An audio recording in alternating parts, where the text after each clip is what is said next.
हुकूमत सिंध की जानिब से सिंध सेफ सिटीज प्रोजेक्ट के लिए 3 अरब रुपए के फंड्स जारी कर दिए गए हैं। फंड्स महकमा खजाना से महकमा दाखिला की दरखास्त पर जारी किए गए हैं। इस बारे में मजीद तफसीलात हासिल करेंगे। डॉन न्यूज के नुमाइंदे खावर हुसैन हमारे साथ मौजूद हैं।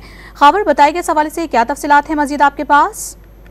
जी, सिंध हुकूमत की जानिब से सेफ सिटी प्रोजेक्ट के लिए फंड जारी कर दिए गए हैं, जिसके बाद अब इस मंसूबे पर बाज़ाब्ता तौर पे काम शुरू हो चुका है।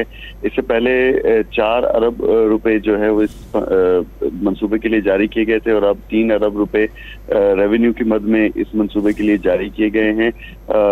इसके हवाले से महकमा दाखिला ने एक समरी अरसाल की थी महकमा खजाना को और उनसे पैसों की डिमांड की थी, जिसके बाद छानबीन के बाद गुज़श्ता हफ्ते महकमा खजाना की जानिब से सेफ सिटी अथॉरिटी को 4 अरब और अब 3 अरब रुपए जारी किए गए हैं।